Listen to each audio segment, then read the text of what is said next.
Well, hello, and a very warm welcome back to the Andrew Eborn Show with me, Andrew Eborn. Who else? But it's also my favourite time. It's time for a pair of briefs, and joining me yet again is that brilliant barrister, Stephen Barrett. How are you, Stephen? I'm very well, thank you, Andrew. I'm very well, although this week's topic is quite a lot of work. Oh no, absolutely. But this is what's extraordinary. We're helping drive the narrative on this. As you know, Errol Musk is a regular on my show. Elon is dominating the headlines, and we basically get him on the show virtually every day to unpack the stories. And I think what's helpful in making people understand the stories is what's right, because beneath the headlines there is a truth as to about political interference, about donations to political parties, and so on and so forth. And a lot of the time, the media miss this particular narrative. Now, Elon, again, he's criticized Starmer, but around the world, he's had people in Germany criticizing him because of his support for what they call the far right. He's had people in Brazil telling him not to meddle, and so on and so forth. Let's talk, first of all, then, about political interference. What is the law? Well, that is the million-dollar question because I'm afraid, It's the Andrew, $1 million how much is being donated. It doesn't sound enough.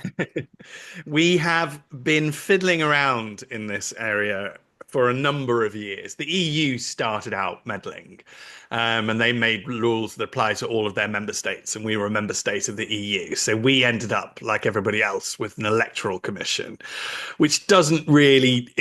The EU passes law for all 28 member states. It tends not to be very good at noticing when a member state is slightly different. And it tends to have a one size fits all. I mean, of course, you've got a president, haven't you, sort of approach to things, which, obviously we don't have a president. So, there's all sorts of little differences between us that make us just sort of slightly constitutionally difficult. So I don't think that that worked terribly well. And that imposition worked terribly well, which is why you hear very little out of the Electoral Commission, because basically they're just going to try and stay quiet until otherwise we might notice that they're generally failing. But the EU was the one who tried in the first hand to sort of get a grip on this by having some sorts of rules. And you'll like this, Andrew, because the problem is this. You and I know, and on this show, we apply rules consistently.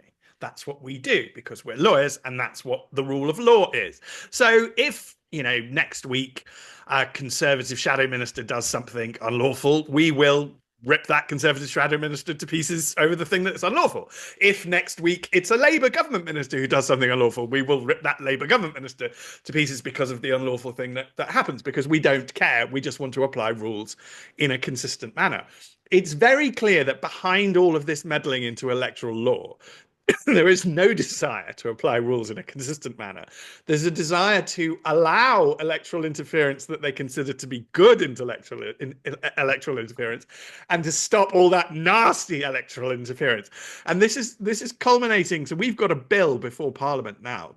It's going to bring in yet another offence. By the way, Andrew, there are so many offences. I've never heard of anybody being prosecuted for any of these. I mean, it's just the only time the Electoral Commission tried to do anything, they just went after that poor boy Darren Grimes because he was just like easy victim, and they ended up messing that one up. They couldn't even get that right. No. Well, talk to us because we know Darren very well. Talk to us just before we leave that bit. Talk to us about Darren's case. What happened? Well, I think they really picked on him, to be absolutely honest. And they tried to pretend that he had committed an offence knowingly, and he clearly hadn't. What had he done? What had he been accused of doing? I can't quite remember the details, so I regret remembering Darren Grimes now because you've now lumped me in. I'd need 5 minutes to catch up on that, but it was something to do with donations or data. There are a number of offences that they can sort of invent, but unless they're prosecuting everybody for this stuff, it really isn't acceptable. I mean, and we're seeing this. This is one of the things that's really cut through, Andrew, and I was quite surprised this has cut through. But even down my local pub is the phrase two-tier. And two-tier has really cut through the people. And I think it's because on a fundamental level, whatever your background, because I believe we are all British, we all believe in the rule of law. And the rule of law doesn't like two-tier. Two-tier is at the very opposite of the rule of law. It's special treatment for some and bad treatment for others. And I do think that this is part of two-tier.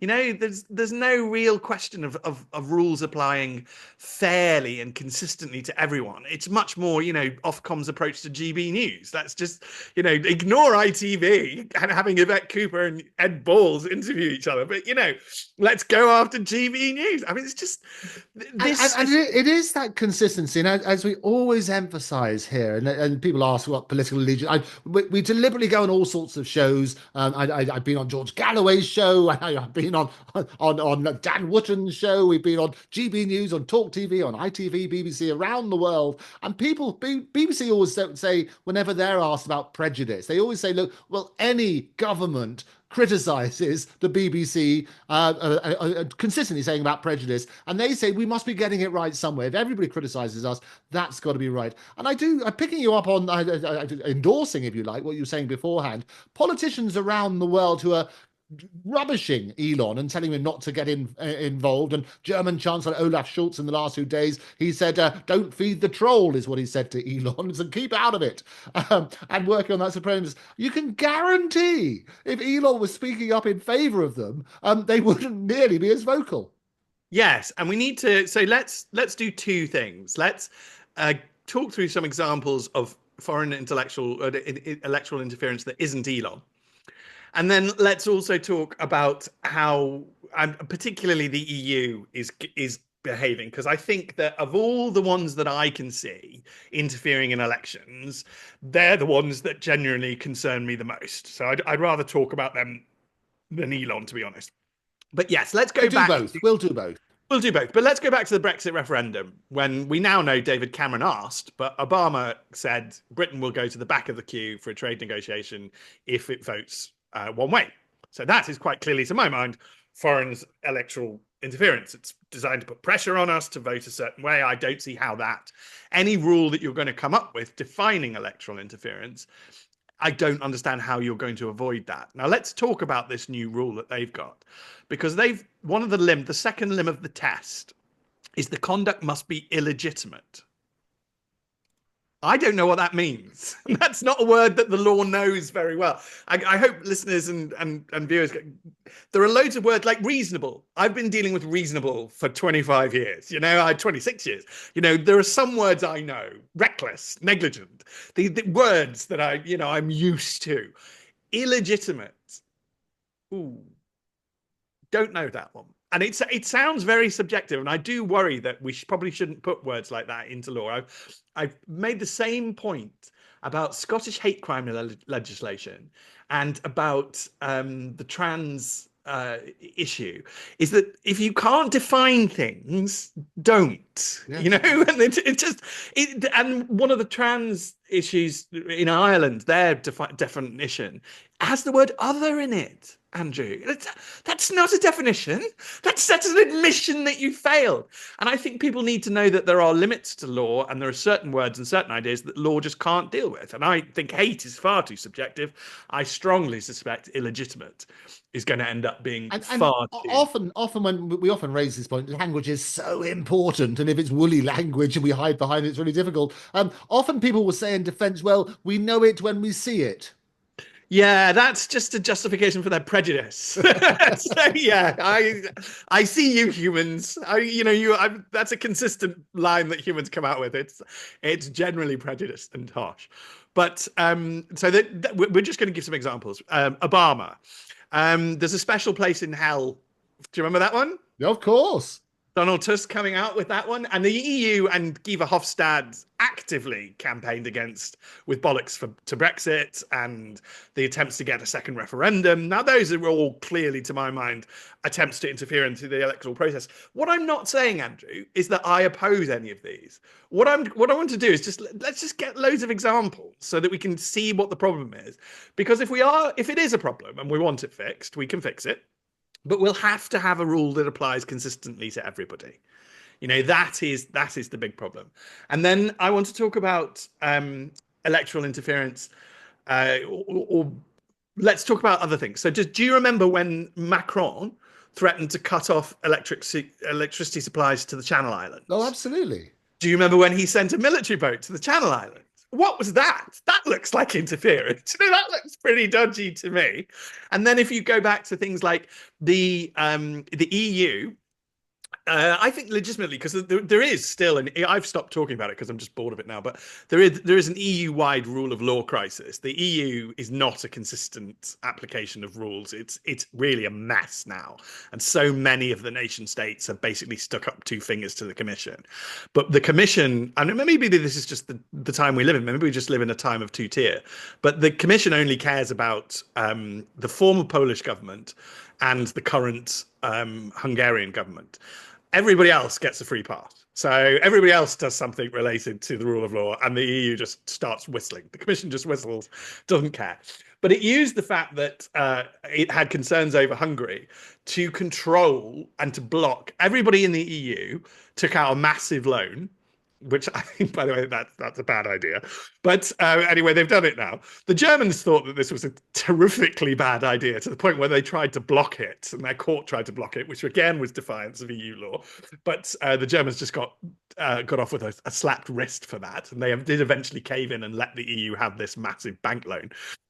But this massive bank loan is then divvied up between the members. And for reasons best known to the EU, they said the Commission will be in charge of doing this. So it gives Ursula von der Leyen huge powers. And she used her powers with Hungary to say, no, no, no, Hungary, I don't like you. I don't approve of you. We're going to freeze your loan. And she did exactly the same thing to Poland. Now, at the same time, both of them were having elections. And at the same time, she endorsed Donald Tusk and said, Donald Tusk's a great man. He's standing in the Polish election, and she's made it clear that she's got a candidate. Right. Electoral interference. I mean, this is massive. Absolutely unbelievable that the Commission should have morphed itself to the point where it's now dictating the leaders of nation states. They tried it with Hungary, but I'm afraid the Hungarians are far too tough and we're having none of it. So they voted or Viktor Orban back in anyway. But the Poles did buckle, and they do now have a different coalition government, which is run by Tusk. And now they get their money, but Orban doesn't get his because he's, naughty Mr. Orban. All of this you could put as diplomacy. All of this you can put in a box and go, it's dodgy, but I don't, there's nothing that I'm going to stop this. This is realpolitik. This is the way the world is. Do we really want to haul Obama over here and stick him in prison for saying something that actually it turns out the British Prime Minister asked him to say? Do we want to have rules against this? And that's the point of giving all these examples that Yeah, aren't. and I think Elon free example. no, there's two things, isn't there? One is the definition of electoral interference, and to me it seems as though there are words or deeds designed with the effect of interfering with an election or persuading people to vote in a particular way. That is electoral interference in my book, and I think it's very easy to understand. And the examples that you quote are examples of that. The question is, when is it right? When is it legal to do? And when is it illegal? Because clearly, when people are doing campaigns, they want a particular party. If they're in the same party around the world, they're going to support that party, aren't they? Yeah, so let's go. That my preferred legal system in any situation is a simple rule applied consistently, and ideally, probably as few rules as possible. So back in the old days, we did have problems, and so we have very clear rules. So you can't bribe. Okay. And we've had that one for ages. You cannot give people money in order to vote a certain way. You can't treat either. And that's a very old Englishy word, but it means you can't and it's because, the society we live in where food is so cheap and plentiful, it's a very different world. But, 100 years ago, if somebody was going to give you access to roast beef and you're just, that's quite a thing that's a big change in your day. So treating, we have a specific law against that. We might want to get rid of that one, Andrew, because it tends to what tends to happen is somebody standing for election, and I don't care which party it is, because I just think this is quite an innocent thing, will have a bunch of volunteers who deliver leaflets and knock on doors for them. And then afterwards, they'll want to go down the pub. And do you know what? Actually, Andrew, I think the person who's standing for election should buy them around. But they never will, because I go out and knock on doors, and they're always like, "No, it'll be cheating. I can't buy around." It's like, no, that just seems like an excuse to not buy around, mate. Well, it does, and again, it's about definition, isn't it? When is a bribe? I mean, saying to people, "This is what we're going to do." Going back to your roast beef example, a bribe and but giving people favors and so on and so forth. That seems to be part of it. But the election promises are bribes, aren't they?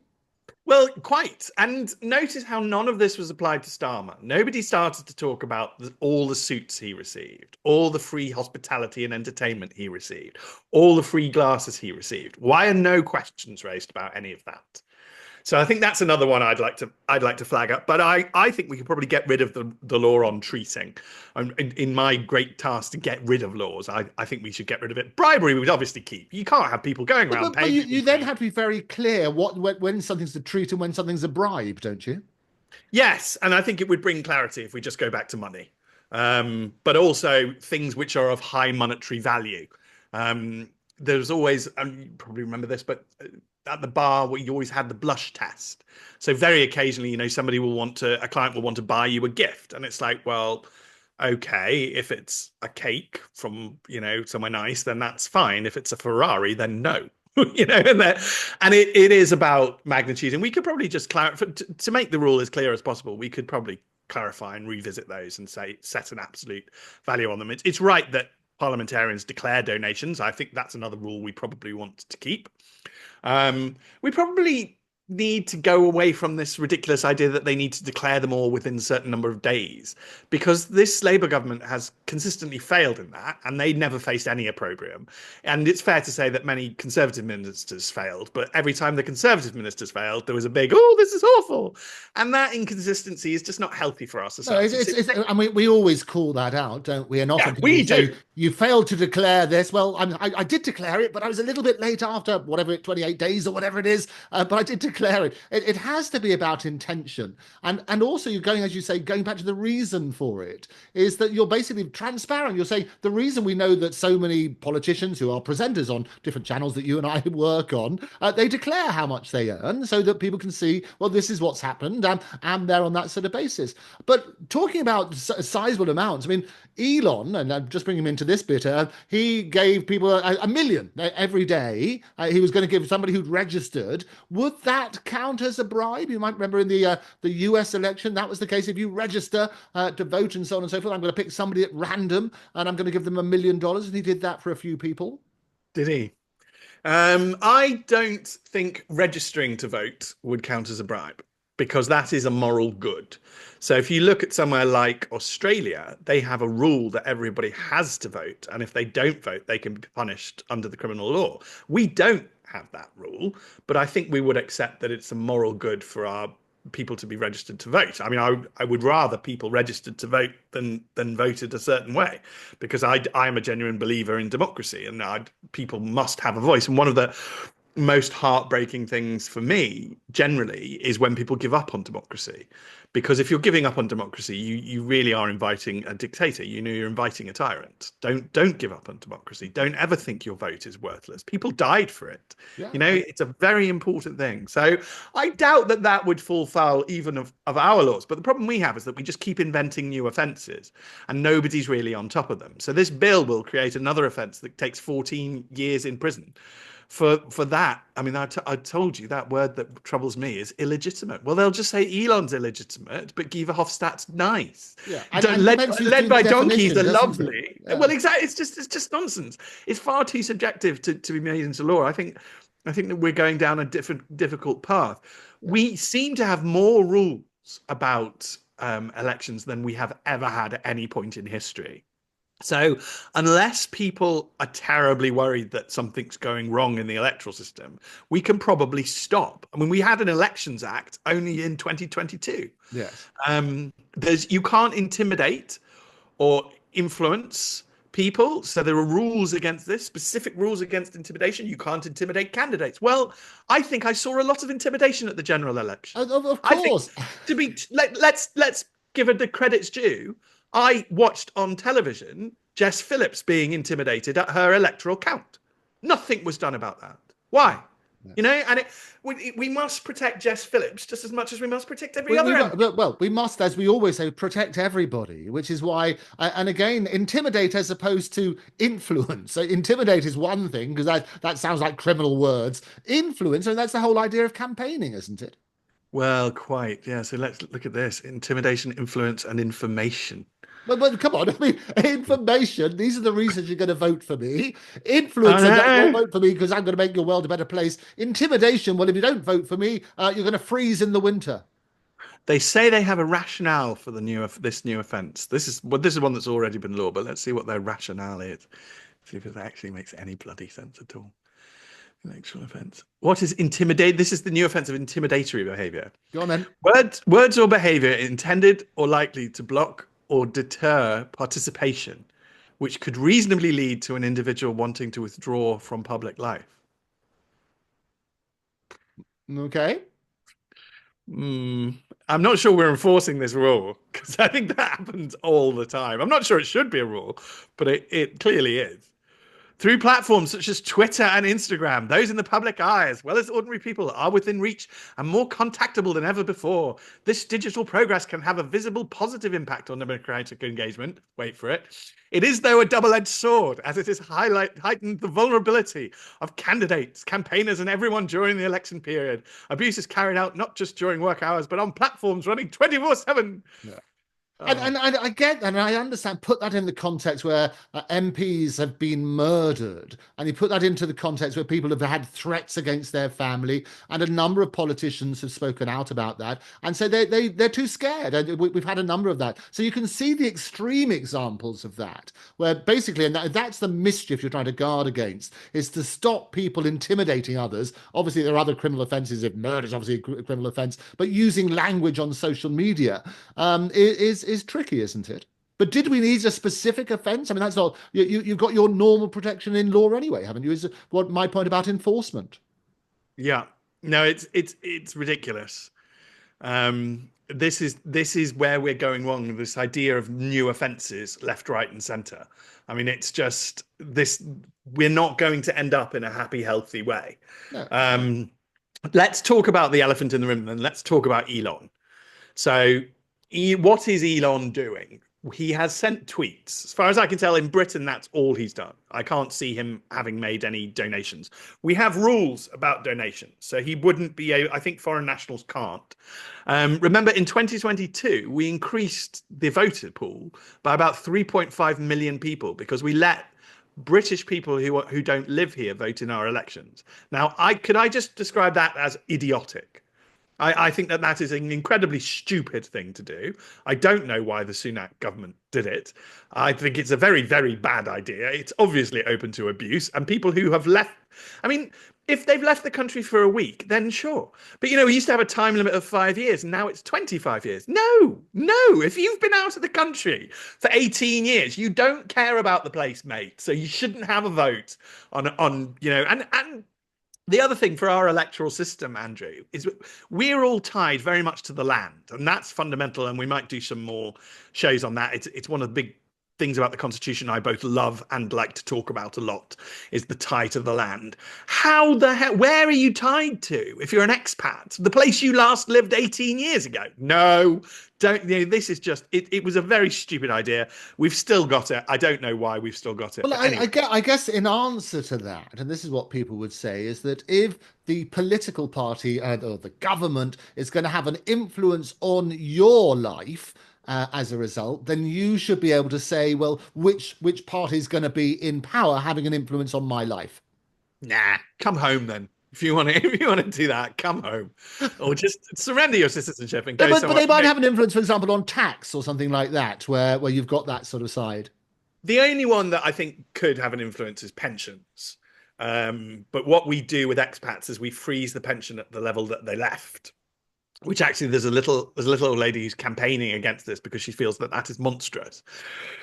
And whilst I generally side with little old ladies, I'm not sure if I was terribly persuaded on that one. I don't. Again, I'm of the view if you want to be British, come live here. I think that's not an unreasonable thing to do. Otherwise, we struggle with defining what British is, and I think living here is a key component of Well, I being. think it's helpful, but I do go back to that point, and again, we can carry on debating it. But the basic sort of principle is that if this government or the government is going to have an effect on your life, whether it's pensions or tax or free movement or any of those sort of things, then you should have a say in what that government's going, who that government's going to be. Well, the British government had quite an impact on the lives of ordinary Iraqi citizens when it invaded Iraq, but I don't think we should give them a vote. It's and again, it depends on what you see government as, because I like this tie to the land and I see it as a legitimate part of our constitutional system. I don't really see a general election as electing a government. I know that probably sounds odd. A government will be formed following a general election, but really it should be much more about the local party and the local MP and who that is. To the point where, I mean, I am, of the view that that is deeply important to protect, and the member. So I'm currently represented, and I expect her to represent my local area. That is her job. Whether she likes it or not. It's one of the reasons why being an MP is a part-time job, is because they might get a second job as a minister. They're going to ban second jobs, and I'm just going to sit there on the sidelines, Andrews, going, "What's a minister then?" I think that's the thing is, but also you've got to work out the mischief, and so often, and we talked about donations. I mean, let's look at that a bit further. And one of the reasons that people suddenly say, well, we're going to put a limit on donations and how much can be raised, and they were some of them talking about a percentage of a company's profits, because one of the ways that Elon, for example, when he did like Nigel and potentially was going to donate, this was reported $100 million it was to reform. It may or may not have been true, but he could have done that through one of his companies over here. So that would have been a legitimate way to do it. But all of a sudden, people say, "Well, hang on, we're going to limit how much you can do it as a percentage of your profits." Now, clearly, the profits of the company over here is significantly less than the 100 million being spoken about. Yes, and we have to be very alive to this. So I want us always to be grown up. So point one.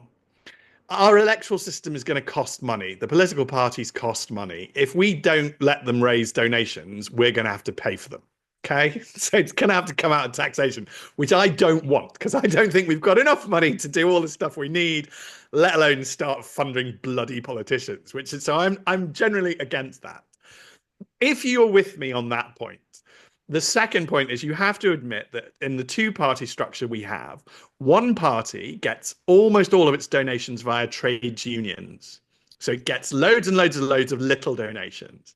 So it's and the other party tends to get large one-off donations from wealthy people and from companies. It's very much in the interests, therefore, of one of the parties to start saying there should be a cap on donation size. In exactly the same way that if the Tories wanted to be cynical, they'd turn around and say there should be a cap on donation numbers. You should only be able to receive this many number, because that would really screw over Labour. And we have to accept that the two of them are like, cats in a sack. They are always at each other's throats. And this is just a jolly wheeze by Labour to hurt Conservatives. It's absolutely right. You've got to say, well, why are they proposing this particular thing? Who's going to benefit most from this particular course of action? And it's the same with when everybody's saying anything. Is why are they saying it? Why are they saying it now? And who benefits? Or actually, who's going to be prejudiced as a result of it? And if you ask that general sort of proposition, you can normally get a very clear answer. But it was only when Elon was apparently offering this 100 million, and there's no confirmation from him, in spite of the lovely pictures we got from Mar-a-Lago, there was no confirmation that he was actually going to do that. But the reality was that those sort of talks about the percentage of limitations only really came about once that started getting discussed. Yes, which again is part of our two-tier society, where again Elon Musk is basically GB News now, so he, has to be punished and hated in every way. It At some point, Andrew, this is all going to pass, isn't it? Because it just doesn't make any sense. Elon's a basically decent human being who's, employs masses of people, is quite exciting and interesting, and he only means well. So what he does mean well, and as you know, I discussed this with Errol, and I raised that very point. And the reason he's doing it, he cares about humanity. And you look about his influence, it's about influence, not about money. Both sometimes go hand in hand. He's got over 200 million people following him on X. I think Trump's got about 80 million, Starmer about 1.2 million, and good old Kemi Badenoch about a tenth of that. But the reality is that his influence around the world, he wants to make a difference. And he does, through the Musk Foundation, donate billions literally have been donated for good causes. So working on that sort of basis, people want to have influence. And the key is to what extent should influence be illegal? And as long as it's transparent, and a lot of people turn around and say, look, I support this political party because they align with my views, that's got to be okay, doesn't it? Yes, although I mean there are serious questions. So I would have serious questions of a Conservative Party if it received large amounts of donations and then set about changing the laws to benefit the company who made loads of donations. And I have similar concerns now over Labour because they seem to have taken very large amounts of donations, something like 4.5 million, from so-called green companies. And now they're pushing forward this green agenda, which will benefit green companies. And I think we are going to have to start asking questions about this type of thing because that does strike me as a little bit dodgy. On But, the but other why? But hand, why? Let me pick you up on that just to play devil's advocate. Fun role to do. Why is it dodgy? Because otherwise, why on earth would you support a political party? It's like betting on your own fighter. You say, I want this because they're pushing this particular agenda. I'm going to benefit from that agenda, and that's why I'm supporting them. What's wrong with that? yes, no, I can see that as the counter argument. But what we can't have is governments divvying up, the coffers just to give to their supporters. There must be a line at which it becomes dodgy. Well, Now, if it's a where that is, policy though, but and this is what if they're standing on a particular policy, you mentioned the green agenda, you say this is what we're going to do on this, or reform and turning around and say, well, we're going to get rid of this net zero thing altogether. Interesting. But if that's their view and you support that view, and then when or if and when they're elected, they follow that through, what's wrong with that? suppose it's the idea that you might materially benefit is what concerns me. And I think at the heart of it, that's where we should probably be, because this is being spun as a moral agenda, and morality is a lot like hate and all the other ones. It's far too subjective. None of us agree on it, and we should never really go down the route of trying to make law moral. I was on the moral maze, and I think I stumped the poor questioner because she said, what was the question? I'm sure you'll agree that the law should always be moral.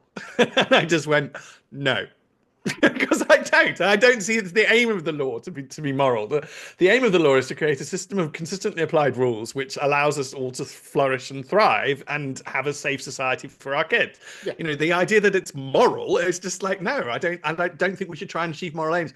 And one of the problems I suspect with where we are in this debate is that people are trying to paint Elon as immoral and they want to punish immoral interference in elections. But that is nonsense. I suspect the recoverable core of grain of truth, if you like, is that material benefit. I mean, the one thing about Elon that I didn't like, which I then realized I learned is fictional. So I must not spread this as a truth because it's not true. But there was a rumor during the American election that Elon was supporting Trump because Trump was going to give him his company subsidies. Now, actually, Elon doesn't get subsidies, so it's complete misinformation spread by no doubt malicious actors. But it was interesting how that landed with me. And before I knew it was false, I was like, "Ooh, not sure I like this now." Yeah. And And that again, I mean, it's going back to the benefit thing. One of the clear things about the regulations, and regulation can basically stultify, if you like, innovation. And whilst you yes, need certain regulations about health and safety and so on and so forth, and we again have discussed this with Errol, is that certain things are restrictive and they're unnecessarily restrictive. So undoubtedly, although this is Elon's benefited as a result of Trump getting into the White House. And one of the biggest benefits is getting rid of some of this regulation, which has prevented that innovation. And Trump himself, he said he's promised by the end of this term, he's going to get some people up on Mars. Now that's something which may not have happened at all if the other one came in, Kamala Harris, because she had very different views. So I don't think there's a problem with that. I think it's even this is the reason I go back to my general point, right? The reason people give money to political parties is because they have policies that they would support. They're not doing it out of the kindness of their heart. They will benefit. And I don't have a problem with that as long as it's transparent. Yes, I'd like it. I'm with you on transparency. I probably have more reservation on material benefit, but I appreciate that there's a bit of an argument there and a bit of a leeway either side. What we can't do is try and police the morality of interfering in an election, which it's just not going to work. It's just Well, it absolutely going goes to back to fall your down. word illegitimate, doesn't it? I mean, what's Yes. moral, Oh, what's illegitimate, but make your own morals. it's just, but that's what they're doing, and this is because we live in a new puritanical age, and they're just trying to frame everything as some sort of moral argument, and it's just not going to work. It's gonna crash and burn. We already have far too many laws in this area. I mean, that's why I had to take so long researching them all before doing this show, and I Which is brilliant, and I love it. So, in summary, then, in summary, what should I mean? We recognize what electoral interference is. If you want to basically, I think we're very clear on that. If your actions or your words have the intention and or sometimes the effect of basically persuading people to vote a particular way, that's electoral interference. That's how I would sort of put it. What should be allowed and what shouldn't in 30 seconds? I think we should ban bribery. We should ban violent threats and threats of violence and actually police them because I think I saw a lot of them. I think we should get rid of the treating rule because I think it's too broad. As I say, if I've gone around knocking on doors for an hour and a half, I damn well want a free pint. But you can replace it with something like a cap. So you say that nobody can receive more than £200 worth of good or value. And so therefore you know when you've crossed a line. It allows people to stay. No, maybe 200 is too generous. Maybe it should be lower. People can agree to disagree, whatever the figure is. But I think that would be a better system rather than the catch-all we have now, which is I can't even be bought a Greggs sausage roll according to some candidates. No, Greg's sausage roll brought to you by Greg. That would be interesting. It's going to be good. As always, Stephen, a delight to have you on the show. If you have any issues you'd like Stephen and me to unpack, do get in touch at Andrew Eborn at Octopus TV. Follow the Substacks. There's lots of Substacks. Remind people how they can find you, Stephen. So mine's S Barrett Bar, but I think if you put Stephen Barrett Substack into a search engine, you get me. We're getting Andrew Eborn, Octopus TV. You can find us all more platforms than Paddington. But for now, it's goodbye from me and it's goodbye from him. Bye. Bye.